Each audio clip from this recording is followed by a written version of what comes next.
Hello guys, അപ്പോൾ ഇന്ന് നമ്മൾ മുട്ട പുഴുങ്ങി വെച്ചിട്ടുണ്ട്. അപ്പോൾ എൻ്റേതായ സ്റ്റൈലിൽ ഒരു മുട്ട റോസ്റ്റ് എന്നൊക്കെ പറയാം. എന്നാലും നിങ്ങളിത് കണ്ടു കഴിഞ്ഞിട്ട് തീരുമാനിക്കണം ഇതിന് എന്ത് പേരിടുമെന്ന് കേട്ടോ. അപ്പോൾ ഞാൻ മുട്ട റോസ്റ്റ് എന്ന് പറഞ്ഞാൽ എല്ലാം കട്ട് ചെയ്തൊക്കെ വെച്ചിട്ടുണ്ട്.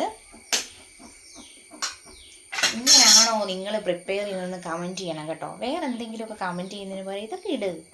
നല്ല നല്ല കാര്യങ്ങൾ എന്തെങ്കിലുമൊക്കെ കമൻറ്റ് ചെയ്യൂ ഗായ്സ്. 2 സവോള കുഞ്ഞായിട്ട് അരിഞ്ഞ് വെച്ചിട്ടുണ്ട്. ഇഞ്ചി, വെളുത്തുള്ളി, കറിവേപ്പില,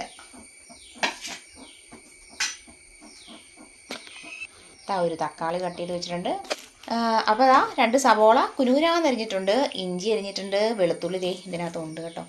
പിന്നെ നല്ല നാടൻ പച്ചമുളക് 2 എടുത്തിട്ടുണ്ട്, കറിവേപ്പില. അപ്പോൾ തുടങ്ങാം. ചൂടായ ചീനിച്ചട്ടിയിലേക്ക് എണ്ണ ഒഴിച്ചു കൊടുക്കാം. ലുക്കിലല്ല വർക്കിലാണ് കാര്യം എന്ന് പറയുന്ന പോലെ എൻ്റെ ചീനിച്ചട്ടിക്ക് ഇത്തിരി ലുക്ക് കുറവാണെങ്കിലും നല്ല സ്ട്രോങ് ഐറ്റമാണ്.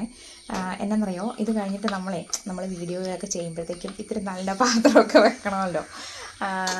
എന്നിരുന്നാൽ പോലും ഇതെന്ന് പറഞ്ഞാൽ അടിക്ക് പിടിക്കത്തില്ല. നല്ല കട്ടിയുള്ള ഓൾഡ് ഈസ് ഗോൾഡ് എന്ന് പറയുന്ന പോലത്തെ കേട്ടോ. അത് കഴിഞ്ഞിട്ട് നമ്മൾ വാങ്ങിച്ചു വന്നു. ഇത്ര നന്നായിട്ട് എനിക്ക് കംഫോർട്ടായിട്ട് തോന്നുന്നത് ഇതാട്ടോ. അപ്പോൾ ഇവന് ലുക്കില്ലെങ്കിലും ഇവൻ നല്ല അടിപൊളി സെറ്റപ്പാണ് ഈ സംഭവം. ഓക്കെ, കറിക്കും കടുക് പൊട്ടിക്കുമ്പോൾ കിട്ടുന്നൊരു സംതൃപ്തി. വാവ്, വാള അരി